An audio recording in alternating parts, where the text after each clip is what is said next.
तानिया सचदेव का इस chess olympiad 2024 में बहुत ही अच्छा कंट्रीब्यूशन रहा है।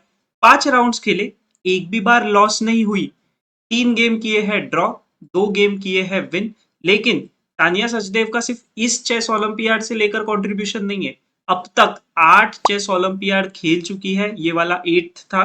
और अभी आपको बताता हूँ 16 ईयर्स हो चुके हैं कि उसने चेस ओलंपियाड में डिबट किया था। और तब से लेके अब तक के अब जाकर गोल्ड मेडल मिला है।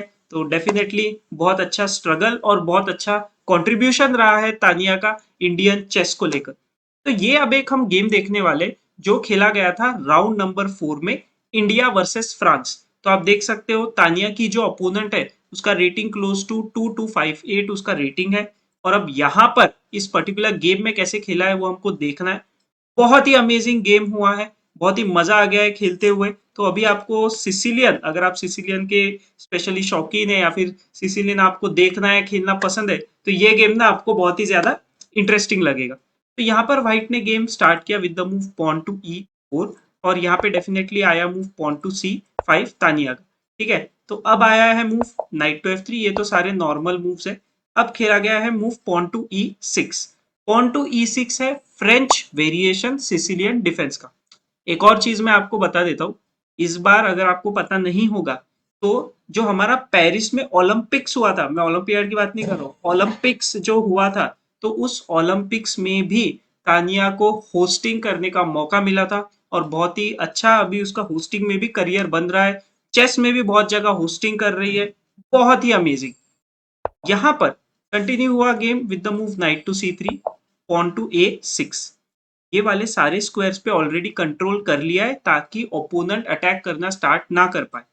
बहुत ही अच्छा और अलग वेरिएशन चूज किया है, मैं तो ये बोलूँ। Pawn to D4, open Sicilian की तरफ व्हाइट ने जाने की कोशिश की है।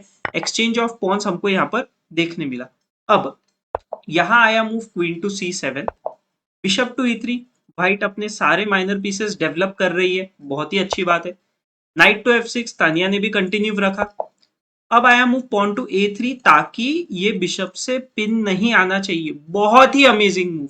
बहुत ही अच्छा लगता है मुझे कि अगर ओपोनेंट्स पिन्स को अवॉइड करते हैं या फिर अगर पिन आता है तो उनके अगेंस्ट कुछ ऐसा खेलते हैं कि वो पिन ब्रेक हो जाए। तो यहाँ पर पिन को डायरेक्टली अवॉइड ही किया है व्हाइट ने। अब आया मूव पॉन टू B5, बहुत ही अच्छा मूव अगेन। क्यों? क्योंकि यहाँ से स्पेस गेन हो रहा है, उसके साथ में बिशप के लिए स्क्वायर भी बन रहा है B7 पर। तो यहाँ पर ना क्वीन D2 के बाद बिशप B7 जो आया है, तो बिशप B7 बन गया है ड्रैगन बिशप। अब आया move pawn to F3, centre के पॉन को दिया है स्ट्रेंथ, यहाँ पे बना है एक पॉन चेन। बहुत ही अच्छा move. Pawn to B4, attack करना स्टार्ट कर दिया है तानिया ने। एक्सचेंज ऑफ पॉन्स हमको देखने मिला और फाइनली पिन भी करने मिल गया है तानिया को। रुक टू A4, डायरेक्ट प्रेशर दिया है बिशप पर। बिशप वापस आ गया E7 पर। तानिया ने सोचा कि अभी के लिए क्यों बिशप टेक्स नाइट मारकर ओपोनेंट को डबल बिशप का एडवांटेज देते। थोड़ा टाइम रुकते हैं, शायद अगर जरूरत पड़ी तो थोड़ा टाइम बाद भी हमको एडवांटेज दे सकते हैं, या फिर नहीं दे तो ज्यादा बेटर रहेगा। अब आया मूव बिशप D3। सारे के सारे माइनर पीसेस डेवलप हो चुके हैं व्हाइट के। और ब्लैक ने कर लिया अभी कैसल, दोनों का अभी हमको कैसलिंग देखने मिला। पॉन टू D5, सेंटर में ब्रेक। कैसलिंग कंप्लीट हो गया। कैसलिंग खत्म होते ही आप अटैक करना स्टार्ट कर सकते हो। बहुत ही अच्छी स्ट्रेटेजी होती है। एक्सचेंज ऑफ पॉन्स हमको देखने मिला और एक्सचेंज ऑफ नाइट्स भी हुआ है एक्सचेंज ऑफ पॉन्स के बाद। पॉन टू C4, बिशप पर प्रेशर। बिशप ने बोला ठीक है, वापस मैं B7 पे आ जाता हूँ, क्या ही प्रॉब्लम होने वाला है।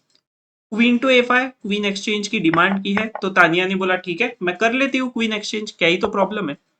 अब नाइट टू D7, सारे के सारे माइनर पीसेस फाइनली तानिया ने डेवलप कर ही लिए। यहां तक आप इवेल्युएशन बार के अकॉर्डिंग देखोगे तो गेम बिल्कुल इक्वल बता रहा है। अब आया मूव नाइट टू C2, रुक F2 C8। ये रुक यहाँ पे बेचारा कर ही क्या रहा था, उसने सोचा चलो रुक को यहाँ पर लेकर जाती हूँ, एटलीस्ट थोड़ा सा यहाँ पर पॉन पर प्रेशर रहेगा, कुछ तो अटैक करने के आइडियाज बनेंगे। नाइट और जो बिशप है वो स्क्वायर पर वैसे भी टारगेट कर रहे हैं C5 स्क्वायर पर, तो अगर मौका मिलता है तो वहां पे से बिल्कुल आगे जाने की कोशिश की जा सकती है। अब आया move bishop to E2 white का। फिर बिशप टू D8, रुक पर प्रेशर, तो रुक मूव हो गया A3 पर। नाइट टू E5, बहुत अच्छा मूव, पॉन पर किया है pressure. Pawn to B3, pawn को बचा लिया है व्हाइट ने। डेफिनेटली लाइक इतना इजीली तो पॉन वो भी देगी नहीं ना। पॉन टू A5 अभी हमको देखने मिला है। बिशप का सपोर्ट है, रुक का सपोर्ट है, अच्छे सपोर्ट के साथ ये पॉन वहां पर A5 पर जाकर बैठ गया, ताकि ये B4 मूव प्रोग्रेस नहीं होना चाहिए। रुक F2 A1, तो पूरी की पूरी जान लगा दी है व्हाइट ने भी कि ए पॉन के ऊपर प्रेशर पुट किया जाए। नाइट आ गया वापस C6 पर। किंग F2, एंड गेम की तरफ गेम जा रहा है, तो किंग को एक्टिवेट करना भी इंपॉर्टेंट है। Bishop to F6, amazing move Tania की ओर से। इस रुक पर किया है प्रेशर, रुक आ गया D1 पर, तभी रुक D8 पर रख के कर दिया है एक रुक पेयर का एक्सचेंज। रुक चला गया A2 पर, इस पॉन को ऐसा कोई डर नहीं है, नाइट है जो इसकी रक्षा कर रहा है। बिशप चला गया C3 पर, अब यहां से भी पॉन के ऊपर भी प्रेशर पुट होता है, अच्छा डायगोनल भी मिल गया है। इधर भी एक अच्छा डायगोनल ऑलरेडी था, तो दो अच्छे डायगोनल्स बिशप ने रख लिए। तो यही चीजें हैं जो सीखने के लिए होती है हमारे पास। क्या सीखने मिल रहा है हमको इससे? पीसेस को आप खुद के पीसेस को अच्छे से वैल्यू करो, अच्छे स्क्वायर्स पर पीसेस को लेकर जाओ, जहां से वो एटलीस्ट एक्टिवली कुछ तो कंट्रीब्यूट कर रहे हैं गेम में। अगर वो बस पीछे बैठे रहेंगे, कुछ करेंगे नहीं ना, तो आपको पीसेस हेल्प ही नहीं कर पाएंगे। फिर भले ही आपको कंप्यूटर शायद इक्वल पोजीशन दिखा दे, शायद मटेरियल आपके पास इक्वल हो, लेकिन जब तक पीसेस खुद का काम नहीं करेंगे, तब तक वो इक्वल मटेरियल इक्वल पोजीशन का कोई वैल्यू ही नहीं है। आप जीत नहीं पाओगे और शायद हार भी जाओ जल्दी। अब आया move pawn to F4, bishop को यहां से एक्टिवेट करने की कोशिश की है व्हाइट ने। तो रुक टू B8, और आप देख सकते हो बिशप F3 खेला गया, बिशप चला गया A8 पर। एक्सचेंज ऑफ नाइट बिशप हमको यहाँ देखने मिला। उसका रीजन ये है कि ब्लैक का ये जो नाइट है ना, बहुत ही ज्यादा पावरफुल है। यहाँ से किसी भी तरीके के अटैक्स वो अलाउ नहीं कर रहा है, इवन A5 पर भी प्रोटेक्शन अच्छे से रख रहा है। तो इसीलिए व्हाइट ने सोचा चलो मैं इस नाइट को मार देती हूँ। तो बिशप ने मार दिया ऑब्वियसली, बिशप नाइट एक्सचेंज। और अभी जो डबल बिशप का एडवांटेज है वो तानिया की तरफ है, तो जो कि बहुत ही अच्छी बात होती है। बट क्या इसका ये मतलब है कि पूरा गेम विदिक हो गया? बिल्कुल भी नहीं। एडवांटेज है, ठीक है, एडवांटेज पोजिशनली थोड़ा सा एडवांटेज है, कंप्यूटर वाइज तो अभी भी इक्वली बता रहा है। उसको प्रूव भी करना पड़ेगा कि यस ये एडवांटेज हमारे लिए बहुत ही अच्छा है। नाइट टू D4, प्रेशर है बिशप पर, तो बिशप आ गया E4 पर। अब देखो दोनों बिशप्स को बहुत ही अच्छे से और एक्टिवली रखा हुआ है। मुझे तो ये एंड गेम देखकर ना बहुत ही मजा आ गया था। और एक और थ्रेट है कि अगर ये ऐसे एक्सचेंज होता है तो ये पॉन भी फॉल हो सकता है।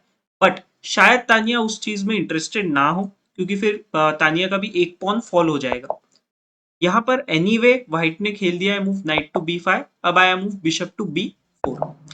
बिशप टू D4 यहाँ पर अभी हमको देखने मिला।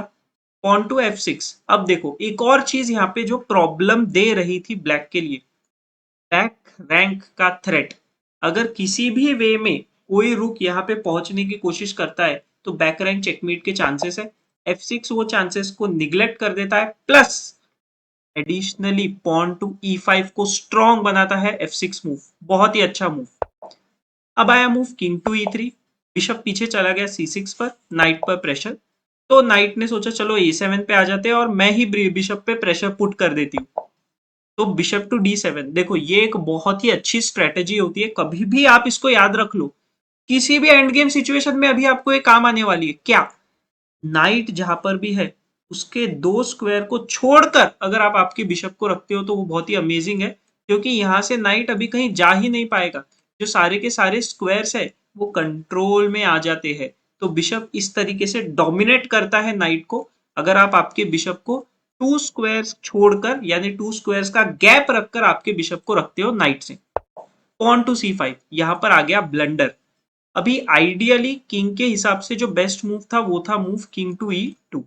किंग टू E2 खेलकर थोड़ा सा पोजीशन को स्ट्रॉन्ग रखने की कोशिश करनी चाहिए थी। C5 में और एक चीज क्या हो रही है कि नाइट पर से सपोर्ट भी हट रहा है। अब आया move pawn to E5। Exchange of pawns हमको यहाँ देखने मिला। बिशप टेक्स पॉन, लेकिन ये पॉन सेक्रीफाइस का रीजन था पहले बिशप से C5 पर चेक दिया जाए, और ये नाइट जो है पूरे तरीके से अभी ट्रैप हो चुका है। किंग मूव हुआ D2 पर, रुक आ गया E8 पर। अब आप मुझे बताओ कि अब इस पोजीशन को बचाया कैसे जाए? बिशप भी खतरे में है, नाइट भी खतरे में है, और दोनों को बचाया नहीं जा सकता। तो इसीलिए व्हाइट ने सोचा कि चलो मैं बिशप को ही बचा लेती हूँ और पॉन को एटलीस्ट मैं विन कर लेती हूँ। यहाँ पर नाइट मिल गया सीधा सीधा। रुक टेक्स आ गया, अभी तो इतना कुछ इसमें प्रॉब्लम ही नहीं है। यहाँ पर थोड़े से अभी हमको दिखेंगे कि चेक्स हुए हैं, अटैक्स हुए, जैसे यहाँ पर रुक पर अटैक है, तो अभी बचने के लिए चेक, वापस रुक पर अटैक और एक चेक। ठीक है, बहुत ही अच्छे से बिशप्स आगे बढ़ रहे हैं और अटैक कर रहे हैं। बिशप एक्सचेंज की डिमांड की है, तो एक्सचेंज ऑफ बिशप्स भी यहाँ पे एक्सेप्ट कर लिया व्हाइट ने। मुझे ये नहीं समझा कि एक्सेप्ट क्यों कर लिया है, क्योंकि आइडियली क्या होता है, अगर आपका पोजीशन खराब है तो आप पीसेस एक्सचेंज नहीं करते हो, बट यहाँ उसने किया है। पॉन टू जी3 मूव कोई यूज नहीं है, रुक डी5 चेक, रुक का भी एक्सचेंज, क्योंकि अभी तानिया का पोजीशन तो बेटर था। जिसका पोजीशन बेटर होता है उसको तो पीस एक्सचेंज कभी भी मतलब बहुत अच्छी बात होती है, उसने करना ही चाहिए, और ज्यादा उससे पोजीशन इंप्रूव होता जाता है। ठीक है, तो मैं भी इस स्ट्रेटेजी को बहुत ज्यादा यूज करता हूँ कि अगर पोजीशन थोड़ा भी अच्छा होने लगता है या फिर मेरे पास किसी भी वे में एक पॉन भी एक्स्ट्रा हो जाता है, तो मैं ट्राई करता हूँ कि पीसेस का एक्सचेंज हो जाए। तो उस एक्सचेंज का फायदा ये होता है कि अल्टीमेटली जो हमारा एक्स्ट्रा पॉन या फिर एक्स्ट्रा पीस जो भी हमारे पास होता है वो ऑटोमेटिकली पावरफुल होता जाता है।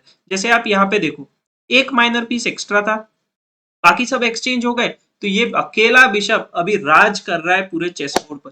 आप मुझे बताओ कि आपको ये गेम कैसा लगा, प्लस आपको तानिया का कंट्रीब्यूशन कैसा लगा इस चेस ओलंपियाड में ही नहीं, ओवरऑल इंडियन टीम में अब तक के, और इंडिया के लिए जितने भी तानिया ने गेम्स खेले हैं उसको लेकर भी कैसा लगा। आप आपकी राय बिल्कुल कमेंट्स में बताइए। ओके, तो चलो अभी हम लोग अभी अब मिलते हैं नेक्स्ट वीडियो में।